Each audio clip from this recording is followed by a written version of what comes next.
점점 더 이제 이 비밀을 아는 사람이 늘어나면 틀리겠죠. 모든 사람이 이 연관을 알게 되면 이걸 역으로 활용해서 베팅하는 세력들이 나타나거든요. 그렇기 때문에 언젠가는 지표는 틀려요. 그렇지만 현재까지는 연관이 상당히 잘 맞는 것 같다. 신조선가가 앞으로 저는 그러니까 경제가 엄청나게 불황이 오면 모르겠는데 그런 외부적 충격을 제외하고 보면 현재 받아놓은 수주는 굉장히 마진이 좋고 이 환율에서는 특히 조선 회사들이 상당히 큰 돈을 벌 수 있는 그런 기회로 보여지기 때문에 역시 조선 ETF를 사는 게 좋지 않냐. 왜 구리 가격을 알아야 반도체 업황을 알 수 있을까요? 구리값이나 이런 동향들은 가장 쉬운 거는 그냥 사이트 하나만 가르쳐드리자면 트레이딩 이코노믹스라는 사이트가 있는데 이게 한글로 있어요.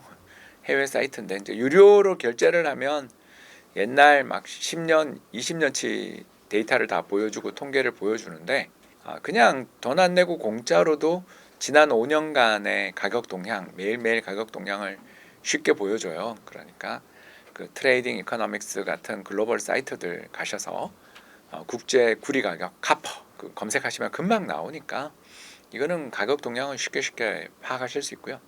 두 번째, 구리값이랑 우리나라 반도체 제품 가격의 연관에 대해서 이걸 알게 된 지는 한 20년 넘었는데요. 왜 이런 일이 벌어지나 저도 이제 궁금해가지고 제가 이제 국민연금에 있을 때 수많은 전 세계 그 상품 시장의 전문가들이 한국을 방문할 때마다 가서 꼭 물었어요. 카퍼가 오르면 왜 세미컨덕터 반도체 가격이 오르냐? 이런 이야기를 할 때 이제 첫 번째 나오는 게 과거에 비슷하게 움직여서 앞으로도 그럴 거라는 기대가 좀 있는 것 같다라고 대답하시는 분들이 많았고요. 이제 두 번째는 전기차, 고속철도, 가전제품, 데이터 센터 등등 수많은 반도체의 어떤 좀 전방 수요 산업들, 그렇죠. 요새는 뭐 가전제품 비롯한 아까 이야기했던 그 모든 제품은 반도체 구리 덩어리잖아요. 그런 구리 덩어리들, 반도체 덩어리들이 수요가 증가할 때 구리값이 오르는 경향이 있고, 그렇게 구리값이 오르는 경향이 나타난다라는 것은 결국 앞으로 반도체를 비롯한 각종 이 첨단 테크 기업들, 테크 제품들에 대한 수요가 앞으로도 꾸준히 이어질 거라는 그런 전망을 보여주기 때문에 이쪽 전방 산업, 반도체보다 먼저 움직이는 여러 산업들의 동향을 파악하는데 구리를 보는 게 도움이 되더라라고 생각했고, 또 그렇게 해서 이렇게 투자를 하고 있는데 참 잘 맞아서 점점 더 이제 이 비밀을 아는 사람이 늘어나면 틀리겠죠. 그러니까 저는 그건 알고 있어요. 모든 사람이 이 연관을 알게 되면 이걸 역으로 활용해서 베팅하는 세력들이 나타나거든요. 그렇기 때문에 언젠가는 지표는 틀려요. 그렇지만 현재까지는 구리값이랑 반도체 사이에 연관이 상당히 잘 맞는 것 같다. 그리고 지금 구리값이 계속 사상 최고치를 치고 있으니 일단 반도체를 비롯한 한국의 주력 산업 업황은 현재로서는 나쁘지 않다. 저는 그렇게 보는 쪽입니다. 현재 반도체 슈퍼사이클이 언제까지 지속될까요? 한 10년마다 이제 반도체 산업 또는 뭐 이런 쪽에 대한 전방 수요 산업이 크게 바뀌는데요. 90년대 같은 경우에는 PC였죠. 퍼스널 컴퓨터 산업이 굉장히 중요했고, 그 퍼스널 컴퓨터 산업들이 2000년대 초반 정도까지 엄청 잘 팔리다가 2000년대 중반 이후로 가면서 이제 거의 보급률이 거의 다 맥스에 도달을 하면서 PC 쪽의 이제 수요들 이런 것들은 굉장히 위축됐었고요. 그러다가 또 이제 2000년대 후반부터 2010년대에는 또 이게 모바일 폰, 스마트폰의 반도체가 들어가면서 모바일용 메모리가 시장을 좀 주도하던 시기가 있었습니다. 그러다가 이제 최근에는 어디가 이 메모리 반도체의 수요를 좌우하냐 하면 데이터 센터죠. 그래서 인공지능 훈련시키기 위한 AI 반도체들을 구성하는데 제일 중요한 게 이제 GPU인 거고, 그 GPU에 각종 여러 가지 이제 다양한 반도체를 비롯한 여러 제품들을 붙여가지고 이제 인공지능을 계속 학습시키고 있는 중인데, 그 인공지능 학습시키기 위해서 사람들이 어마어마한 전력을 끌어다가 또 쿨링 시설을 갖춰서 연산을 시키면서 계속적으로 이제 모델들을 훈련시키잖아요. 그래서 뭐 최근에 엔트로픽에서 나온 클로드라든가 구글의 제미나이라든가 오픈 AI의 챗GPT 같은 모델들이 치열하게 매번 나올 때마다 이전에 기록했던 벤치마크를 넘어설 정도로 뛰어난 연산 능력이나 추론 능력이나 또는 대답 신속성, 속도들이 개선되는 걸 보면 이쪽 관련된 투자가 지금 현재 메모리 반도체를 비롯한 우리나라의 뭐 낸드 플래시 메모리라든가 이런 쪽에 어마어마한 수요 기반으로 작용을 하고 있다고 볼 수 있겠고요. 특히 이 그림 보시면 제일 위에 있는 파란 선은 아마존, 그 다음이 구글, 메타, 여기 이제 그 페이스북이죠. 그리고 마지막에 마이크로소프트인데 이렇게 이제 이 기업들이 한 해 한 해 이 데이터 센터에 대한 투자 규모가 거의 50% 이상씩 2022년부터 폭발적으로 좀 늘기 시작했거든요. 이런 걸 보면 이쪽에 대한 수요가 올해는 굉장히 강하다. 여기 더 나가서 여기 하나 더 회사를 집어넣어야 되는 게 XAI, 즉 스페이스X랑 이번에 합병했으니까 그냥 뭐 XAI 또는 스페이스X 연합군이 올해 6월에 상장하잖아요.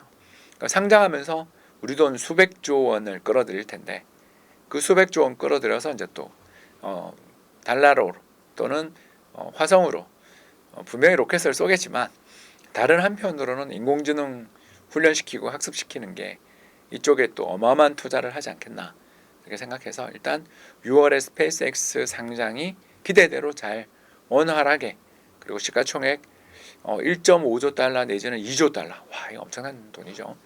그 정도가 돼서 매그니피센트 7에 바로 진입 시가총액 최상위 7개 기업 안에 이제 스페이스X가 바로 들어가는 그 정도의 성공적인 IPO가 이루어진다면 여기서 또 추가적인 인공지능을 훈련시키기 위한 데이터 센터 투자가 이루어지지 않겠나.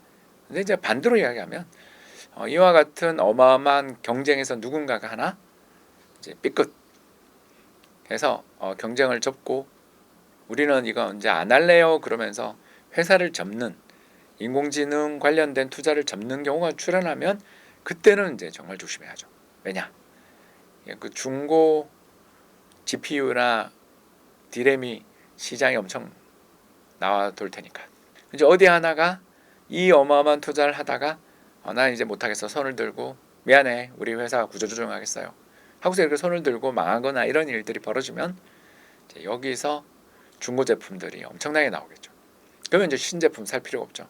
이미 망해버린 회사 거 사는 게 훨씬 좋지 않겠어요? 이제 그걸 노리고 있는 게 애플인 것 같고요. 보면 애플이 인공지능 대규모 언어 모델 관련한 투자를 그렇게 안 하고 현금 비축하는 듯한 그런 모습을 많이 보여주잖아요. 주가를 잘 관리하고 자사주 매입을 많이 하는 거 보면 이걸로 이제 망한 회사 주식 교환해서 M&A 하려고 이렇게 하는 게 아니냐라는 그런 시나리오를 제기하시는 분들도 있다. 뭐 그렇기 때문에 일단 지금까지는 괜찮은데 이 수많은 기업들 중에 하나 둘이 손을 드는 순간 이 모든 사이클은 깨질 위험은 있죠. 근데 그건 지금 현재로서는 알 수 없다. 조선업황을 주목해야 하는 이유는 무엇인가요?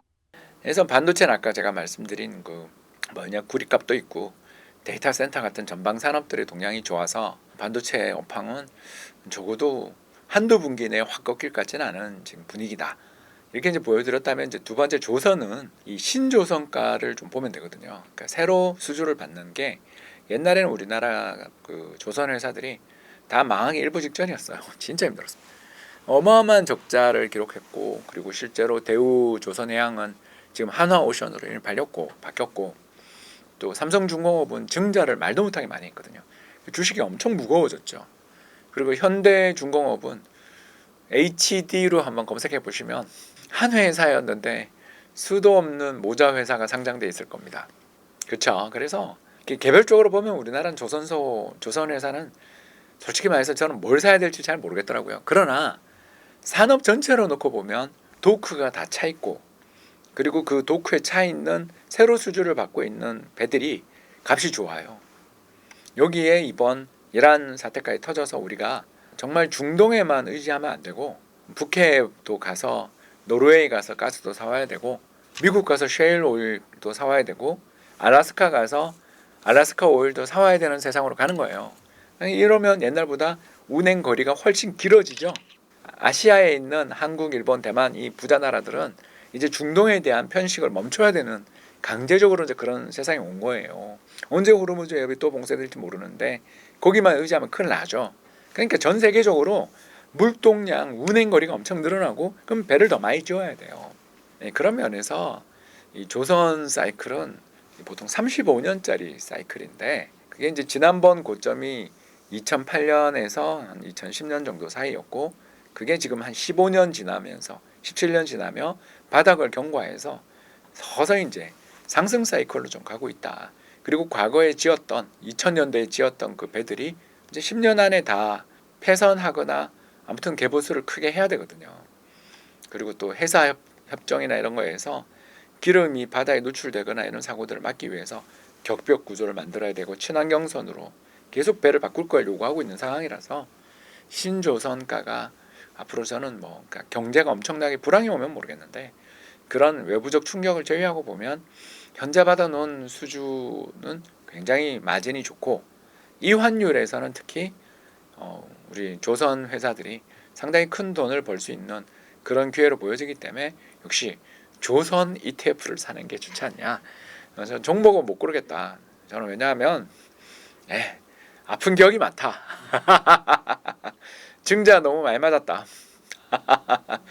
그런 경험이 많고 자회사 상장, 모자 회사 상장 너무 많이 경험을 해가지고 이게 뭐 어떤 회사가 어떤 회사인지도 모르겠다. 그렇다면 그냥 산업 전체를 사자. 이런 생각을 가지고 있습니다.